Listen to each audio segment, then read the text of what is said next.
కేవలం 7,999 up to 10 kgs వరకు బరువు తగ్గి అధిక బరువు నుంచి వచ్చే ప్రధాన సమస్యలను దూరం చేసుకోండి. మణి శర్మ మరొకసారి ఎమోషనల్ అయ్యాడు. ఇప్పటి స్టార్ మ్యూజిక్ డైరెక్టర్లు అనిరుద్, తమన్, దేవిశ్రీని మించిన క్రేజ్ ను చూసిన మణి శర్మ ప్రస్తుతం ఆఫర్స్ కోసం వెయిట్ చేస్తున్నారు. ఆఫర్స్ లేక ఈగలు తోలుకుంటున్న టైంలో మణి శర్మకు వచ్చిన ఛాన్స్ ఏంటి? మరి ఈ చిన్న సినిమాతో సత్తా చాటి స్టార్స్ ని మళ్ళీ తన వైపుకు తిప్పుకుంటాడా? దేవిశ్రీ, తమన్ కు స్టార్డమ్ రాకముందే మణి శర్మ తెలుగు ఇండస్ట్రీని ఏలాడు. ఈ మ్యూజిక్ డైరెక్టర్ డేట్స్ కోసం స్టార్స్ ఎదురు చూసిన రోజులున్నాయంటే అతిశయోక్తి కాదు. వరుస ఫ్లాపులతో వెనకబడిపోయిన మణి శర్మ ఇస్మార్ట్ శంకర్ తో ఫామ్ లోకొచ్చారు.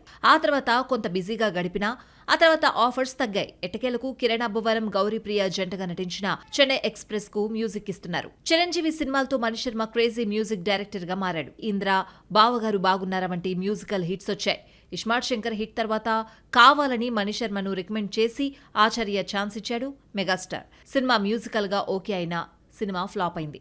ఇక బాలయ్యకు సమరసింహారెడ్డి, నరసింహనాయుడు, పవన్ కు ఖుషి, మహేష్ కు ఒక్కడు, పోక్రి వంటి మ్యూజికల్ హిట్స్ ఇచ్చిన మణి శర్మ 10 ఏళ్ల పాటు టాప్ ప్లేస్ లో దూసుకుపోయాడు. ఆ తర్వాత ఫామ్ లో లేకపోవడం, తమన్, దేవిశ్రీ స్టార్స్ గా ఎదగడంతో ఈ ఇద్దరిలో ఒకరిని సెలెక్ట్ చేసుకుంటూ మణి శర్మను పట్టించుకోలేదు.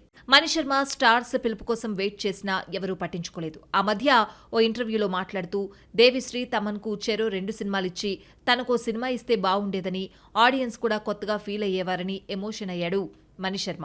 లేటెస్ట్ గా Chennai love story first song release event లో మాట్లాడుతూ ఈగలు తోలుకుంటున్న టైంలో, హార్మోని పెట్టే ఎక్కడుందో కూడా తెలియని టైంలో ఈ ఛాన్స్ వచ్చిందన్నాడు మణి శర్మ. సినిమా ఇండస్ట్రీలో నటీనటులు, టెక్నీషియన్స్ ఎవరైనా ఫామ్ లో ఉన్నంత వరకే. సరైన hit పడకపోవడంతో Mani Sharma fade out అయ్యాడు. రీసెంట్ గా రిలీజ్ అయిన చెన్నై లవ్ స్టోరీ నుంచి ఫస్ట్ సింగిల్ తో ఆకట్టుకున్నారు. సినిమా మ్యూజికల్ హిట్ అయితే క్రేజీ ప్రాజెక్ట్స్ వస్తాయన్న ఆశతో ఉన్నాడు మణి శర్మ.